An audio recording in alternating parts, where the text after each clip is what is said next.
নমস্কার বন্ধুরা, কেমন আছো সবাই? আশা করছি সবাই ভালো আছো, ভালো থাকার চেষ্টায় আছো, পজিটিভ এনার্জিতে থাকার চেষ্টা করছো। আজকে আমি আবারও চলে এসেছি তোমাদের সামনে একটা নতুন রিডিং নিয়ে। তো আজকে রিডিংটা অবশ্যই লাভ লাইফ নিয়ে, লাভ রিডিং, লাভ লাইফ নিয়ে বলবো না, লাভ রিডিং। কারণ তোমরা কেরিয়ার রিডিংয়ের থেকে অনেক বেশি লাভ রিডিংটা চাও, লাভ রিডিংয়ের ডিমান্ড অনেক বেশি। সেই কারণে আমি রোজ কিন্তু লাভ রিডিং নিয়ে আসার চেষ্টা করি। আর যাদের কেরিয়ার সংক্রান্ত প্রবলেম আছে তারা তো লাইফ কোয়েশ্চেনের অ্যান্সার পেয়েই যাচ্ছ। এছাড়া যাদের মনে হচ্ছে যে তোমরা পার্সোনাল রিডিং করাতে চাও, কিছু সমস্যা আছে, কিছু প্রশ্নের উত্তর জানার দরকার, তো সেখান থেকে তোমরা হোয়াটসঅ্যাপ করে নেবে 9593268445 এই নাম্বারে। পার্সোনাল রিডিং কিন্তু চার্জেবল, ফ্রিতে পার্সোনাল রিডিং হয় না। প্রথমে বলে রাখি, এটা পুরোপুরি একটা জেনারেল টাইমলেস রিডিং। এই রিডিং তোমরা যখন দেখবে, যে সময় দেখবে, ঠিক সেই সময় থেকে তোমাদের সাথে রেজোনেট করবে। আর যদি মনে হয় এই রিডিং তোমার সাথে ম্যাচ করছে না, তাহলে স্কিপ করে যাবে, বাকিদের জন্য ছেড়ে দেবে। কারণ এটি তোমার একার এনার্জি নয়, এটি তোমার পার্সোনাল রিডিং নয়, এটি তোমার পার্সোনাল রিডিং নয়, এটি তোমার একার এনার্জি নয়। এখানে অনেক বন্ধুদের এনার্জি কানেক্ট হয়। সেই কারণে এই রিডিং কিন্তু জেনারেল, ওপেন মাইন্ডে দেখবে, ওপেন প্ল্যাটফর্মে বানানো রিডিং। আশা করবো রিডিং থেকে কোনো না কোনো গাইডেন্স তোমরা পাবে।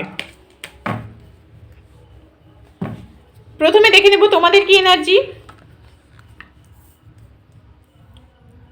এই এনার্জি যদি তোমাদের সাথে ম্যাচ করে তাহলে রিডিংটি অবশ্যই তোমার জন্যে। যদি মনে হয় এনার্জি ম্যাচ করছে না তাহলে স্কিপ করে যাও। মোম পড়ে গেছে, আর এটা কাঁচের তো, সেই কারণে মোমটা পুরো আঠার মতো আটকে গেছে। চলো দেখে নেওয়া যাক তোমাদের কি এনার্জি, তোমরা কি অবস্থায় আছো।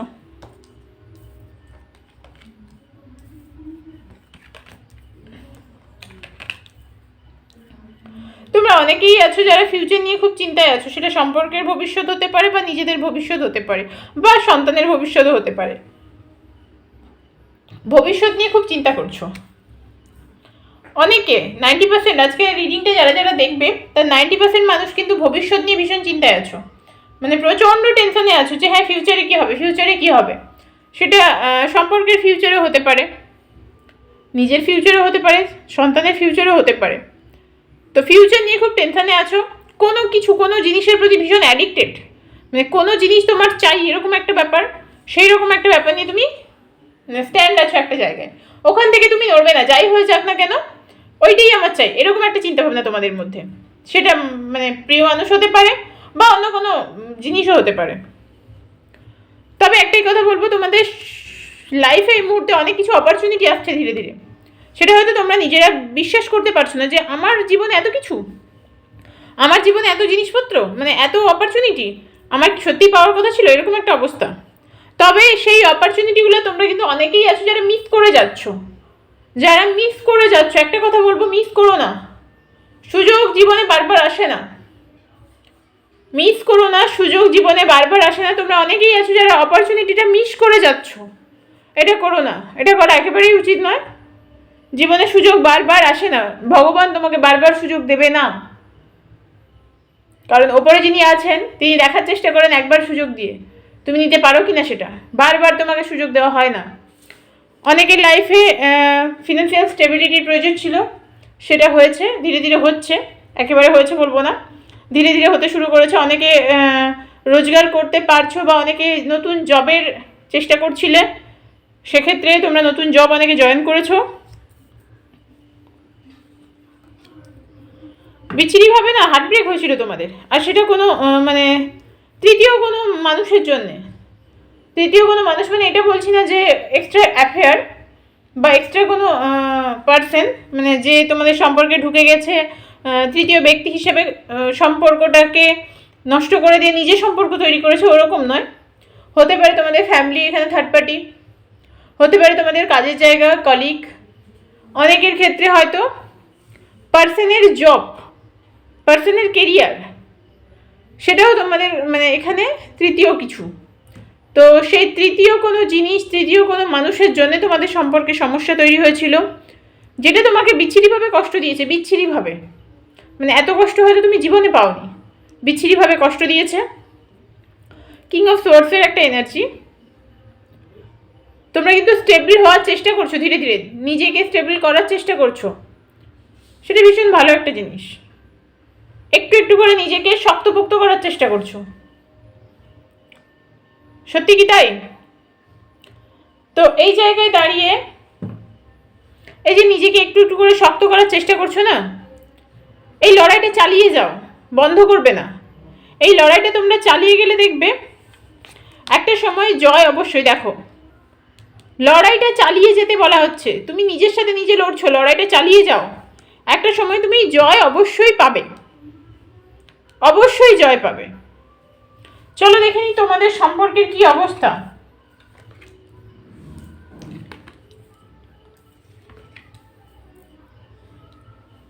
তোমাদের সম্পর্কে না অনেক মানে তুমি জেনেই এরকম একটা সম্পর্ক তৈরি করেছিলে হয়তো, বা সম্পর্কটা তৈরি হয়ে যাবার পরে জেনেছো যে তুমি একটা এমন মানুষের সাথে সম্পর্কে আছো যেটা হচ্ছে তোমাকে সিংহের মুখ থেকে মানে খাবার ছিনিয়ে আনার মতো অবস্থা, সিংহের মুখে হাত ভরে খাবার ছিনিয়ে আনার মতো অবস্থা আর কি। তোমাকে সারা জীবন ধরে লড়াই করতে হবে, তোমাকে অনেক কিছু সহ্য করতে হবে, সেটা তোমরা বুঝে গেছিলে সম্পর্কে আসার পরে। সম্পর্কে আসার পরে হয়তো তোমরা এটা বুঝেই গেছিলে। তোমাদের সম্পর্কে কিন্তু স্টেবিলিটি ছিল, একটা সময় ছিল, আজও আছে। তোমার পার্টনার উদাস আছে, ভীষণ ভীষণ ফেমিনাইন এনার্জি কাজ করছে ওর মধ্যে, ভীষণ উদাস। হয়তো সে তোমার সাথে তার সম্পর্কটায় স্টেবিল করতে পারেনি, এই কারণে সম্পর্কে স্টেবিলিটি আছে কিন্তু নিজেকে স্টেবিল করতে পারেনি এই সম্পর্কে, কারণ একটু ব্যালেন্সের প্রবলেম ছিল। হয়তো তোমার চাহিদাও পূরণ করতে পারেনি। বটমের কার্ড দেখো, হয়তো তোমার চাহিদাও পূরণ করতে পারেনি বা তুমি ওর চাহিদা পূরণ করতে পারোনি, সেই কারণে তোমাদের সম্পর্কে একটু গোলমাল হয়ে গেছে। তবে তোমার পার্টনার কিন্তু উদাস আছে, দেখেছো, উদাস আছে। এখন সে কিন্তু পালিয়ে বাঁচতে এসেছে, এখন মনে হচ্ছে যে না, আমার আর কিছু করার নেই, কোনোভাবেই এই সম্পর্কটা ঠিক হবে না, আমি চলে যাই এখান থেকে। এখন তার এইরকম মনে হচ্ছে, এই মুহূর্তে তার এইরকম মনে হচ্ছে। সে কিন্তু তোমাকে একজন স্টেবল পার্সন হিসেবেই দেখে। সে জানে যে যাই হয়ে যাক না কেন, আমি যদি এই মানুষটিকে মানে এই মানুষটির কাছে না যাই, তো এই মানুষটি নিজে থেকে আমার কাছে আসবে না। তবে এই সব কিছুর একটা সমাধান তো আছে, এই সব কিছুর সমাধান তোমার পার্টনার নিজেই বার করবে। তোমার সম্পর্কে তার চিন্তা ভাবনা পজিটিভ তো অবশ্যই হবে, সে যতই ভাবুক দূরে চলে যাবে, কিন্তু সেটা তার পক্ষে সম্ভব নয়, সে বুঝে গেছে। দেখো এখানেও স্টারের কার্ড, একটা স্টারের এনার্জি, মানে একটা ভীষণ ভালো, ভীষণ পজিটিভ একটা ভাইব্রেশন, ভীষণ পজিটিভ একটা এনার্জি। তোমার পার্টনার কিন্তু জানে যে তোমাকে ছাড়া তার চলবে না। ওয়াও, 2 অফ কাপসের এনার্জি। ও তোমাকেই এসে আবার অফার করবে যে চলো আবার শুরু করি নতুন করে, আবার যা হয়েছে বাদ দাও। তবে হ্যাঁ, এটা বলবে না যে আমার ভুল হয়েছে। ভালোবাসে, শুধু নিজেকে এক্সপ্রেস করতে পারছে না, ভেঙে যাবে তবু মচকাবে না, এরকম একটা ব্যাপার। নিজে শেষ হয়ে যাচ্ছে, কষ্ট পাচ্ছে, উদাস আছে, তাও এসে বলবে না যে চলো। তবে সে সেটা বলবে। এই মুহূর্তে যে সিচুয়েশনটা সে ফেস করছে, এটা তার হতে পারে তার কর্মা ক্লিয়ার হচ্ছে, তার কোনো খারাপ কর্মা ছিল পাস্টে, সেটা সে ক্লিয়ার করছে। তো সেই ফেজটা যখন শেষ হয়ে যাবে, সেই সময়টা যখন সে কাটিয়ে ফেলবে, তারপরে এই মানুষটি কিন্তু তোমার কাছে ফেরত আসবে। দেখো, ফেরত ওকে আসতেই হবে, ডেথ, সব কিছু শেষ হয়ে যাবে, তারপর আবার এবার তোমরা বলতেই পারো যে ডেথের কার্ড এসছে, তো সব কিছু যখন শেষ আবার কি করে শুরু হবে? শেষ হলে তবে শুরু হবে, খারাপ শেষ হোক তবে কি ভালো শুরু হবে, হতেই হবে, খারাপ শেষ হলে গিয়ে ভালো শুরু হবে। দেখেছো, লাভার্সের কার্ড, তোমার প্রতি অ্যাট্রাকশন তার ভীষণভাবে আছে। তো এই মানুষটি না এসে যাবে কোথায়? একে তো যেতেই হবে, এই মানুষটিকে যেতেই হবে তোমার কাছে। সে যত দূরেই যাক, যত দূরেই পালিয়ে যাবে ভাবুক, তোমার কাছে আসতে হবে, তোমার কাছেই তাকে ফিরতে হবে। চলো, রিডিংটা আজকে এই পর্যন্ত। কার কার সাথে রেজনেট করলো অবশ্যই কমেন্ট করো।